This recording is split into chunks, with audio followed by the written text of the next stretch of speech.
It is belligerently cold outside. It is under 14. In fact, it's 13 degrees Fahrenheit.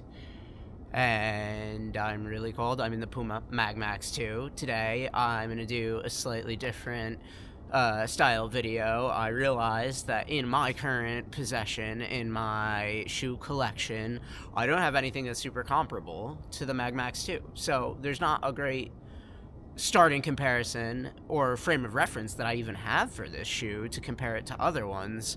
So I'm going to have an extremely long list for you all at the end of this introductory blog style first run of the day of my Tuesday double. It's going to be sort of the MagMax versus everybody. And we're going to get to all of that. But first, I'm going to get in the first run of the day. And then second, I'm going to get in the second run of the day. And then third, I'm going to film that comparison for you all. So before I lose all of my limbs, let's go. One thing's for sure. If it doesn't warm up by later today, I'm definitely going to put on leggings. This is too cold for shorts. Sometimes, when it's the really cold temperatures like this, you could still wear shorts because there's no wind. And it's not super windy yet today, but even the slightest breeze is sending knives through my exposed shin bones. It's kind of the only thing I can feel right now, though. I did just try heel striking a bit more like intentionally in the MagMax, and that felt pretty nice when I was on pavement. Currently on snow, I wouldn't even be able to tell you I'm running in a shoe. It's so padded. Besides the MagMax of it all, the snow itself is padded and lumpy. But yeah, the grip in these is gonna make them pretty much the go-to shoe, I think, for the winter, because it'll open up so many more runnable zones for me. Like for where I'm going right now, for example, is to go check on the status of that building, and I wouldn't be able to run there if it weren't for having such a grippy shoe or a grippy outsole, because it's all unplowed snow on a broken path to get there. But with these, shan't be an issue. I'm wearing 2 pairs of gloves, and my hand is still very cold. The one that's not holding the camera is very cold. And yeah, if I were wearing basically any other shoe, this whole path wouldn't be doable right now. I might even really need to get a trail shoe. It's like just not my category. It's a whole extra layer of knowledge acquisition, and I will do it. I will do it eventually. Major update on the building over there. We need to get way closer to see it, but they've taken off a wall. I figured if they were going to do the demolition, it would all be at a single time. But no, they took off a wall. I mean, I know that this is trail closed, but I gotta get some footage. We're going this way. I know, construction worker, but I gotta record it for the people, man. The people gotta see.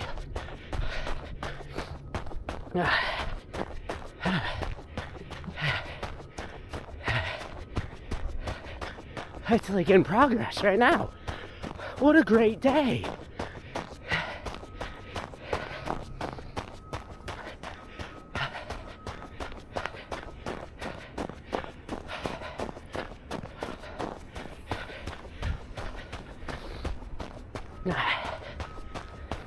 Imagine that. I'm gone in Italy. nothing had happened for weeks and months and years.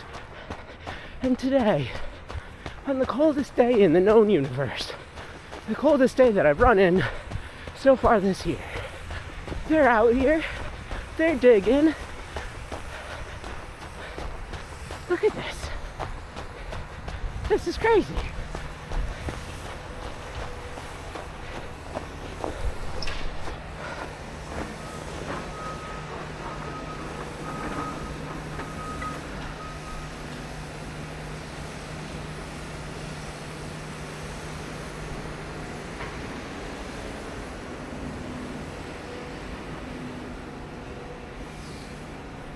So I need to ditch the action cam for a little bit. I'm gonna go find a place to put it, but basically my hands are too cold, and I was wearing 2 pairs of gloves thinking that would help, but then they started to go numb, and I'm not sure if it was due to poor circulation or whatever, but it started to become a real issue really fast. Like, it ramped up immediately.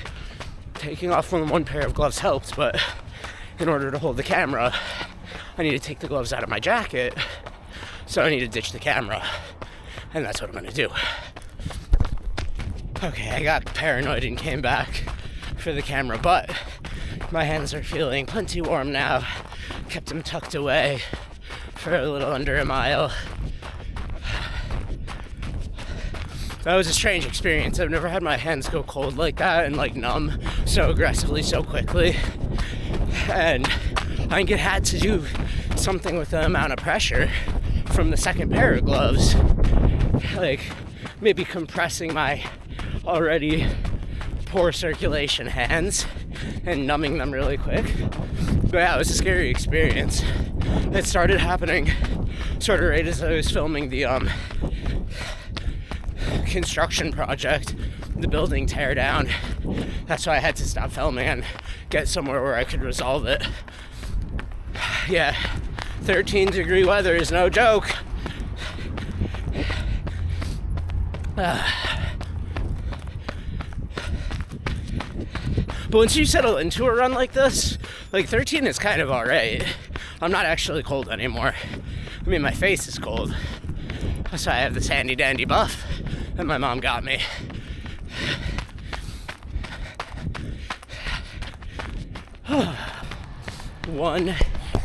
One exceedingly rare trait of shoes that I absolutely love is when you're able to slip them on and go out the door for a run without tying or untying or retying or whatever. Like, you tie them once and you forget about them and they work like that. It's like 1 out of every 10 or even 1 out of every 15 shoes that you're able to do that with, or that I am.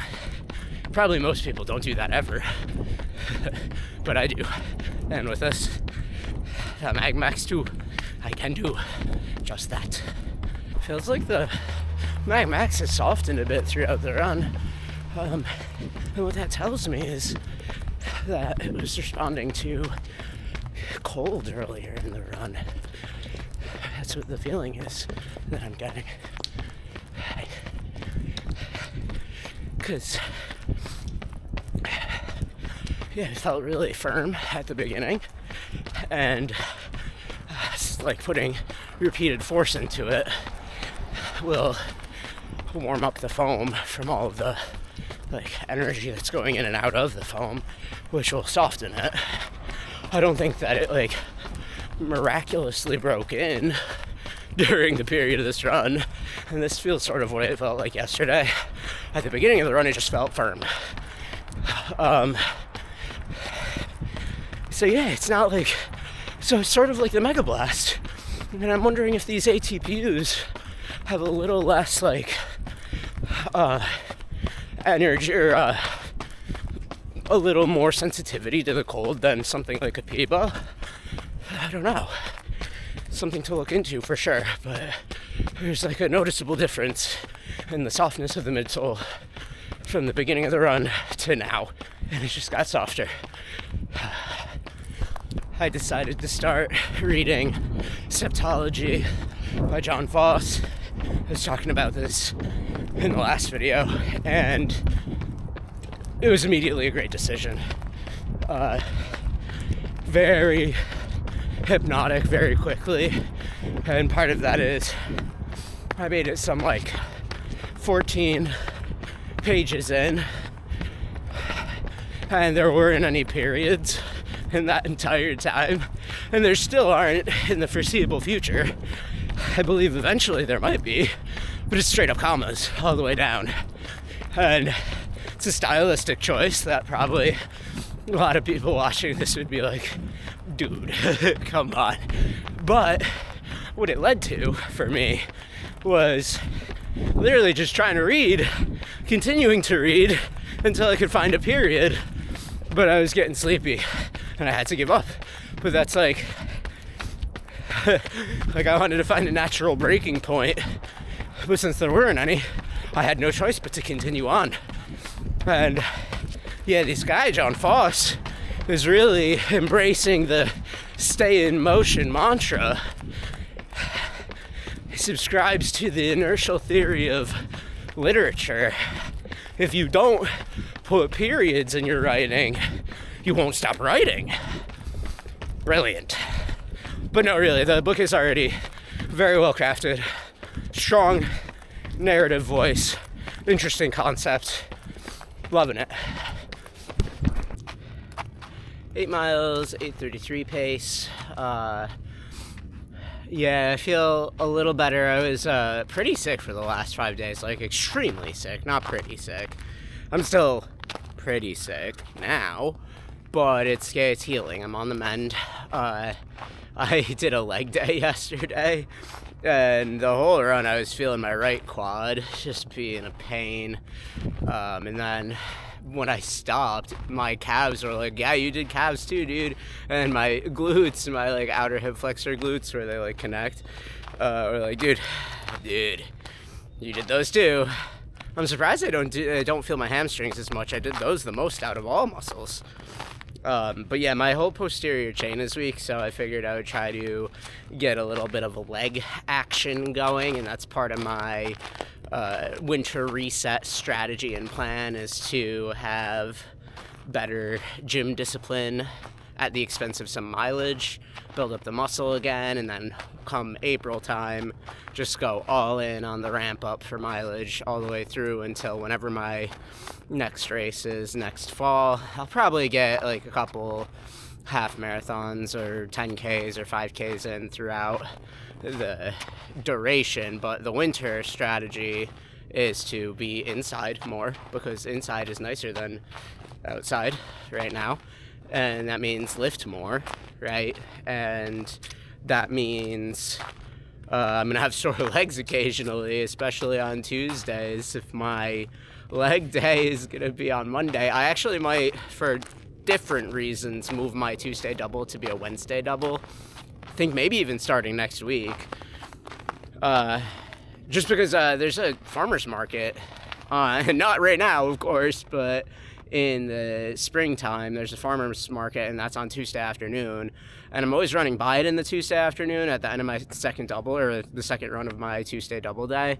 And I always want to go, like, hang out, meet some of my neighbors in the neighborhood, and, like, participate in the farmer's market, buy some farm. But I can't buy any farm because I'm running, and I don't carry money when I run. So that was just a whole big rant. Might even cut some of that out. I guess you'll find out. I'm not going to bring the camera on the second run. So I'll see you back in the studio. Okay, we're back in the studio with the MagMax versus the World. And the World is actually just 5 other shoes, because after the second run that I did in this overall and testing one more shoe this afternoon, which I'll come to very shortly, it seems like there are only really 5 that I could compare this to on any grounds in my current rotation, or at least that would be worthwhile to compare it to.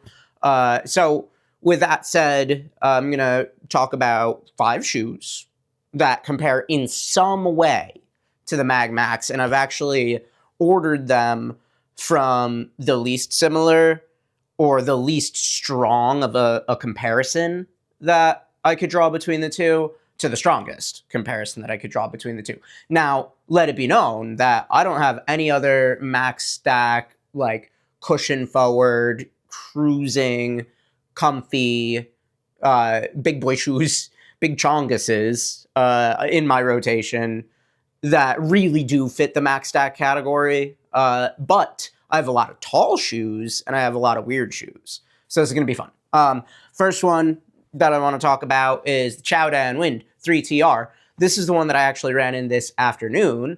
And for whatever reason, when I was originally running in the MagMax, this came to mind to me. And I think what it was after running in it this afternoon is the step-in comfort and the daily ability of it, right? And maybe something of the flatter geometry as well. But after running it in this afternoon, and excuse all of the dog hair, I don't know if you can. Yeah, this is a lot faster than the MagMax and a little, maybe a lot softer as well than the MagMax, but also less protective. I was pretty impressed, though, with the grip on the Chowdan Wind 3TR this afternoon, especially because it's still winter out here and there's still ice everywhere.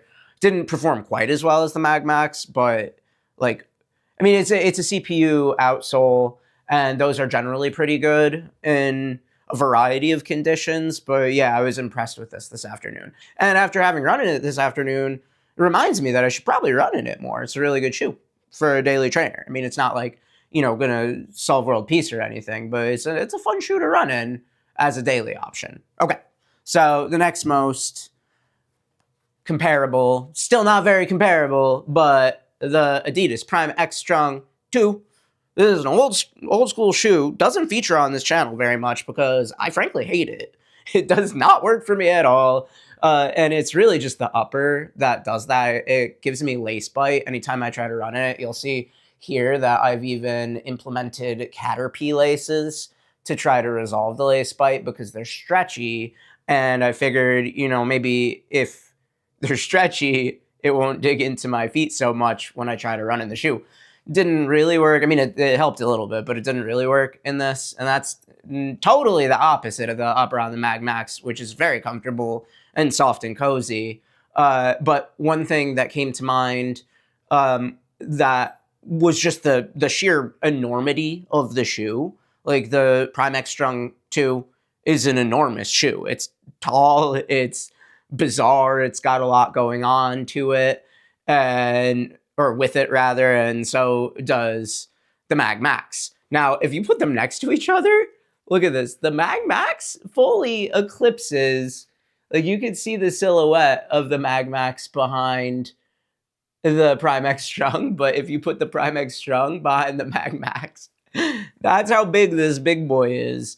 But the Prime X Strung is, I would say, substantially bouncier than the MagMax, but also as a consequence of that, way more chaotic, way more unstable. And I really like the strung upper is cool, but it just simply doesn't work for me. So not a direct comparison, but the stack height coupled with sort of the cruiser nature, that's how I first formed the comparison between the two in my head.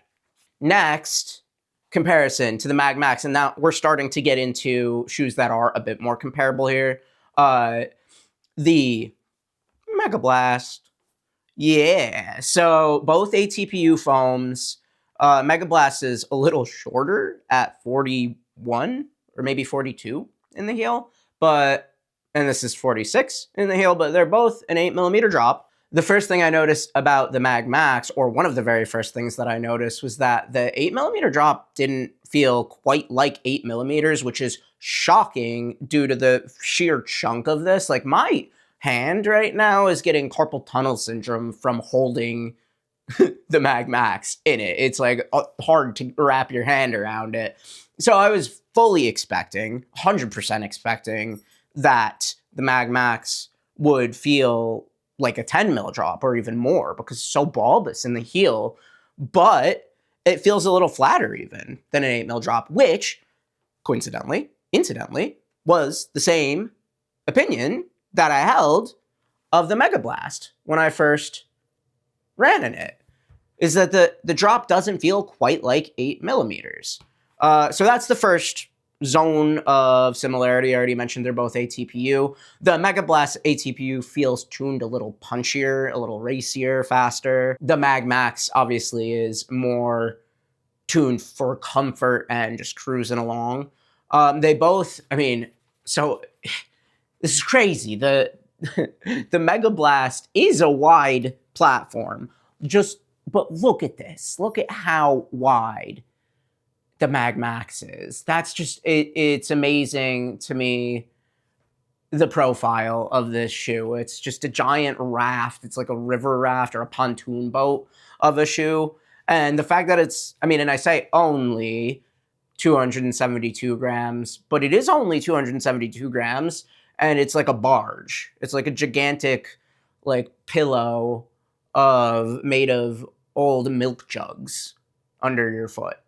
And I thought the Mega Blast was like a wide sort of platform. Definitely not wide in the upper. It's actually really narrow in the upper, but the platform of the Mega Blast is plenty wide for stability purposes.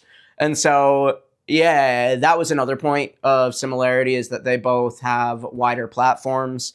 And I think that's where the similarities start to drop off. They're also both max stack shoes in terms of their actual stack height. MagMax is way more comfortable, way tuned to be slower. It's, in fact, even like slower than its weight would imply, but that doesn't equate to a bad thing. It equates to a comfortable thing, right? So that's the comparison between these two bad boys right here. The next one was what I was thinking about the most when I first actually ran in the MagMax. This shoe was coming to mind constantly for me, but in a more polarized comparison or oppositional comparison, and that is the Hoka Mach X3. They're about the same weight, but look at, like, again, the profile on these two. The Mach X3 is much more tuned for speed. It uses, a dual foam setup and a plastic plate. So there's a lot of differences here, but the weight is pretty much the same in both of these shoes, around 270 in the Mach X3. In fact, so it's actually 264, which is only 8 grams lighter than the MagMax.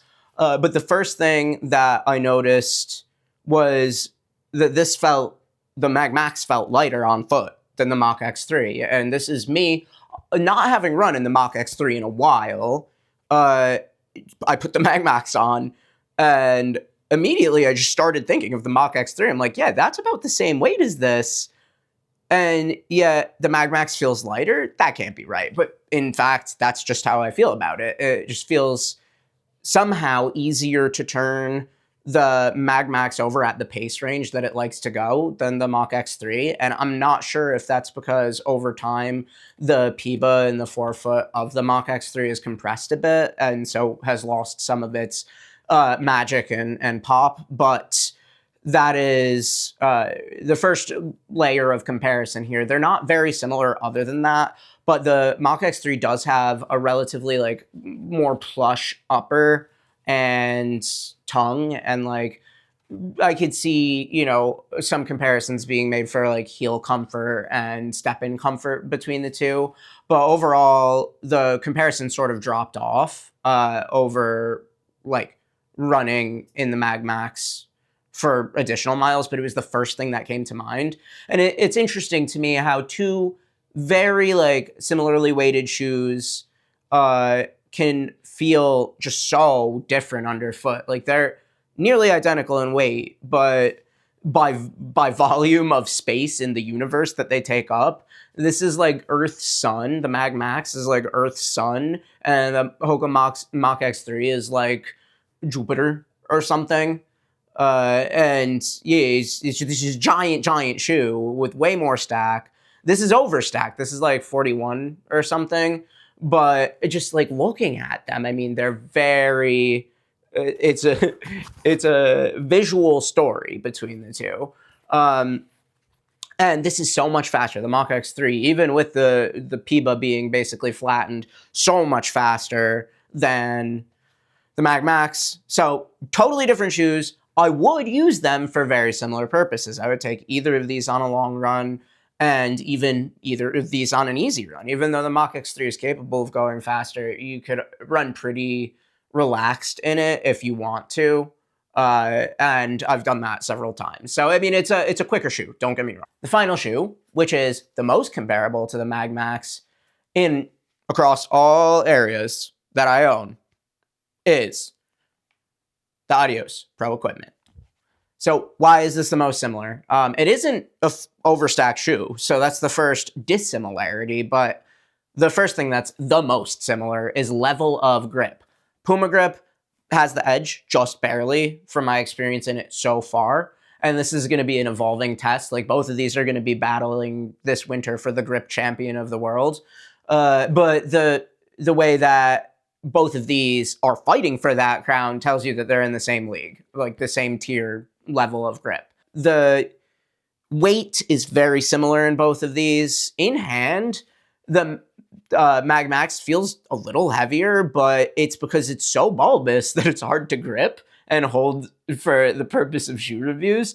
On foot, the MagMax feels lighter pretty substantially, and that's reflected on the scale. I think it's roughly 30 grams lighter because the equipment is 300 and this is 272.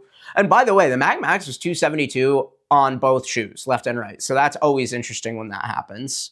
Other things, they're built like tanks. They're going to last forever, both in the foam departments.